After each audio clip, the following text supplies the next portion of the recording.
Welcome to the in front of me CUBOT R19, and I'll show you how to change notification sound on this device. So first you should go into the settings and tap on the sound section. Here scroll a little bit down and you'll see the notification sound section.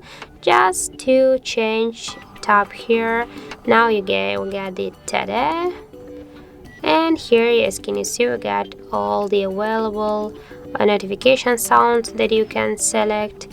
For example, we can go with the Vega, and as can you see, you can add your custom ringtone if you got some music on your device downloaded from the internet, for example, and you can just tap here on this plus to add this music here.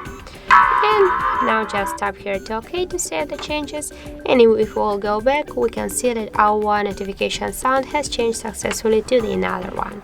So that's how it looks, and if you find this video helpful, don't forget to leave a like, comment and subscribe our channel.